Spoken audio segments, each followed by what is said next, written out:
Hello, hi everyone. I hope you enjoy your time during the learning and during other activities. So today, as the title is telling, is we will talk about the digital transformation strategy. Not, I mean, for all, but today I will talk about only digital transformation for the higher education and in the educational institution in general, because this is very important topic nowadays. Since the pandemic, all we went to online, and it was also, very confusing, because we used to go to the online and just using the video and very boring PowerPoint presentation, and we would like to use the technology in order to solve this gap between the conventional learning that we used to deliver our lectures to our students, and now we would like to see what is the new technology brought to us. So what I will talk today is first the steps in order to make digitization for any higher education, and I will focus on these steps. So first we have to find what are the steps toward the digitization, okay?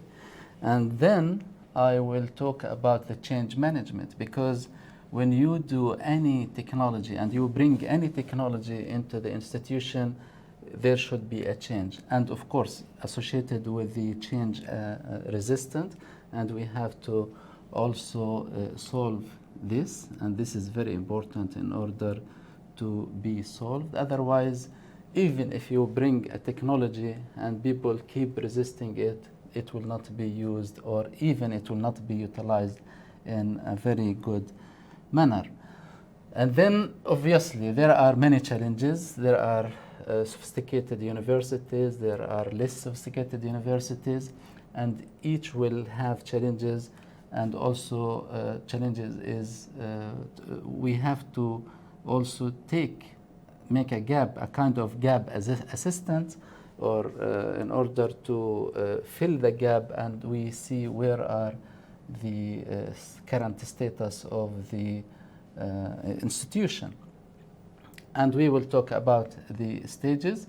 The stages is also very important, because some stages will be easier for the advanced universities, while some stages it may take more time, and it takes also more requirements, as we will discuss later. So for the first, as you can see, we have to establish the need for the digital transformation, and we have to assess what needs that should be taken into consideration. So you have to prioritize the needs for your organization, meaning that the some organization will take needs and analysis in different way. We have to create, number two, the change management plan, as I said, in order to face all challenges. And then we have to establish the leadership buy-in. We need the support from the leaders in order to have a successful digitization project in the university.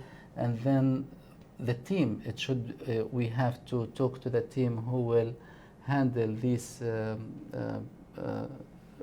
project, whether it is at the level of the for example, level of the organization, level of the department, or level of the unit. And here we will use the technology, hardware and software technologies as well. And then we will measure the progress of the project. For the, I will give some examples for the needs for the digitization for the higher education. For example, the first one is to improve the students' learning environment, because now there are many competition between the technology. Technology is everywhere. Technology in the banks, in the restaurants, in the mall, in the market. But it's very challenging for the university to keep away from using the advanced technology and to deliver it and improve the student learning experience, and also using the learning environment. We used to say that we have to enhance the customer experience. Now, using the technology, you can also enhance the students' experience.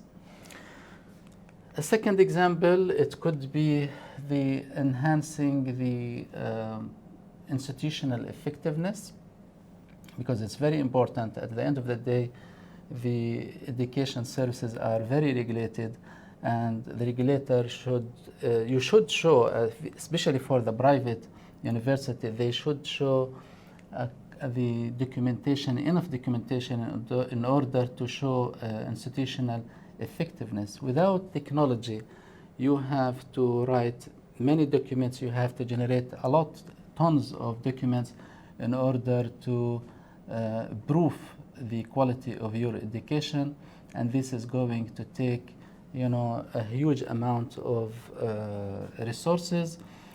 For example, in order to keep writing a lot of documents, this might affect the quality of the deliverables, because the faculty will take all the time in order to do a kind of documentation. That's why these things may be affecting the way that we are delivering the learning. The second example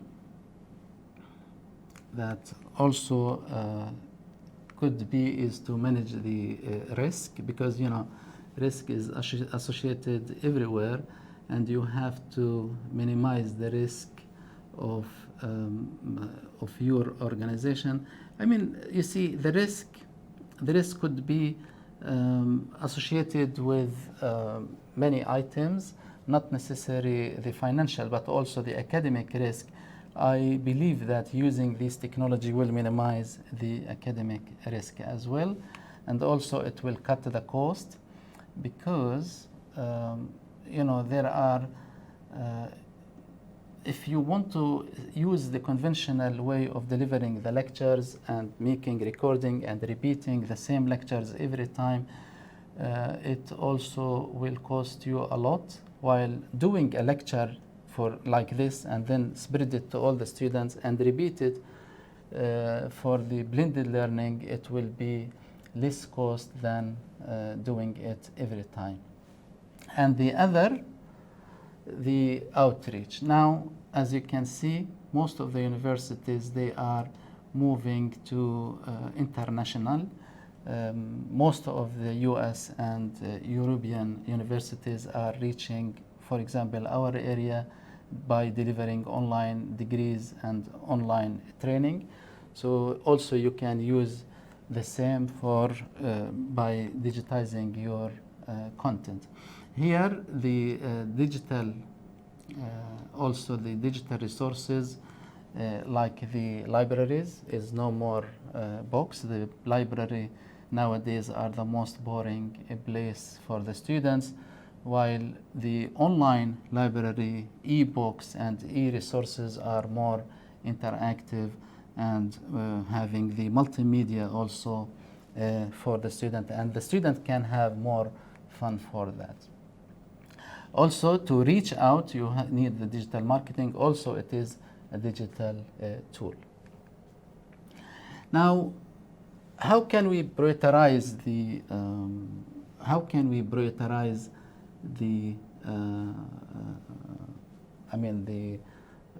areas that you would like to make a digitization? I would suggest using what they call a Moscow prioritization model, in order to have 4 main areas. What the areas that must be digitized, what area should be digitized, and what areas that could be digitized, and what areas that should not be digitized. So you can make a priority, for example, 4 levels of the prioritization.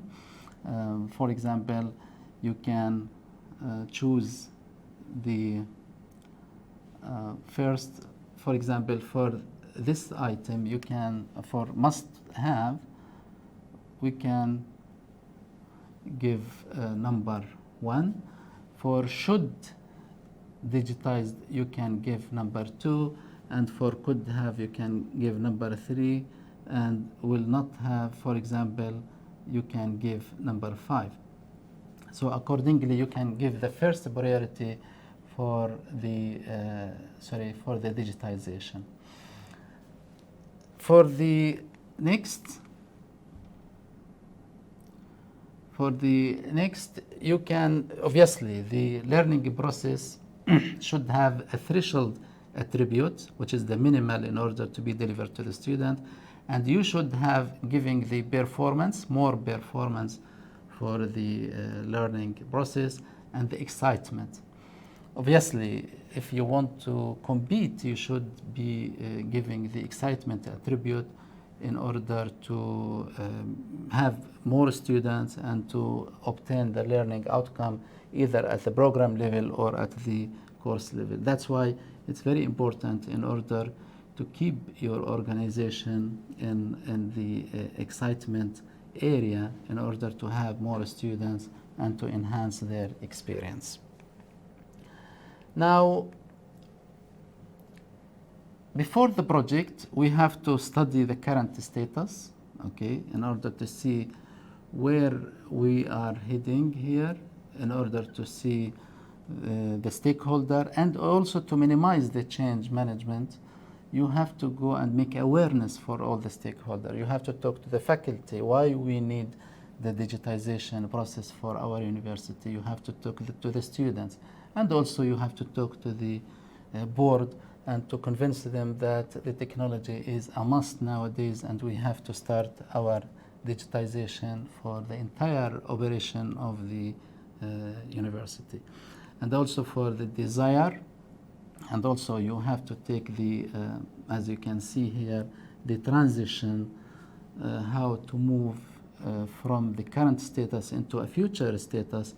For this, you need the drivers, you need the knowledge, enough knowledge how to use this technology and utilize it, and also the ability for the faculty in order to utilize it. Because as you can see, there is a gap between the faculty who are teaching in technology and science and faculty who are teaching in the humanities. So you have to fill this gap by giving the knowledge and the ability for all, and you deal them the same. And then the future, you have to enforce the technology, enforcement by the policy and the procedure that it should be take the place. All right? Let me mention some challenges that might face us during the digitization project. The decentralized decision making. If we have a different decision making who can affect or impact negatively the decision, whether it is positive or negative. But the case that before we started the digitization project, we have to unify the decision in order to have it from one source. And then I talk about the prioritization by using the Moscow model in order to take the area first that should or must have to be digitized. And then, as I said, between the example between the two faculty, that some faculty are well trained, like technology or science faculty, and the least that we have to teach them or train them in order to adopt the technology. And here also you have to solve the resistance of the change, and by awareness, by meeting them and talking to them why we need this technology. And here a narrow view of return on investment. Any digitization project, it has also return on investment, either directly or indirectly. That's why we have to calculate what is the return on investment and how can we minimize the the cost and what is the return on investment after we applying the digitization project. Now, what the technology that we might need? Obviously, as like this studio, you need it. It is a must for any university that should have audio-visual technology for blended learning rather than using the conventional way of talking to the student, because talking to the student to the camera without interaction like what we are doing is a very boring, and it will not obtain the the learning outcome that you think, because you will keep the student awake while you are talking, and you can make a kind of interactive.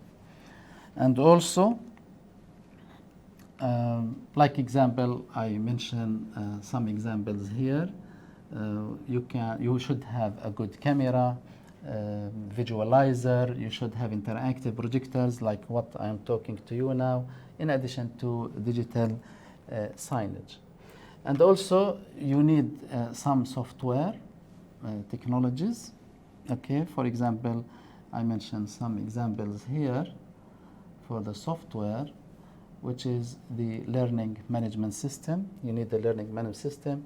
You have to adopt the cloud because many services are available on a cloud, and it's very difficult to have all these services on the on-prem in your servers. You have to adopt no-code work environment in order every time you have a continuous automation project. And in fact, we have this environment that we can help you through the no-code work environment. No need for the IT department in order to write the application. The end user himself can write the application, and also the browser extension. As long as all the existing system have interface with the browser, you can integrate the workflow and you can automate it in order to obtain your objectives. And what are the main drivers? I will just list these drivers very quickly. They establish your goals and look for the gaps. And then here you choose the technology that best help you to address your goals. And here the budgeting, you have to do some budgeting, obviously. And here the buy-in by the leadership, and evaluate the existing IT services. As I said, first of all, you have to evaluate the, I'm not saying that you should change all the, you should not change all the existing system. No, the existing system, as long as they have browser extension, you can use them and or utilize them without any change. Only you have to automate the workflow and you make it more sense. Thank you very much for having the time with me today for digitization project in the higher education.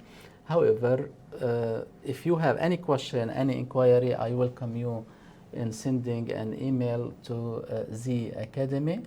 I will write the email now, and you can send, please, and do not hesitate to send me whatever you have. So it is ZeeAcademy.online, or even I can write it for you. Maybe it will be more clear here. So you can send me at ezz@zeeacademy.online, and I wish you all the best during your learning and your education. Thank you very much. Thank you.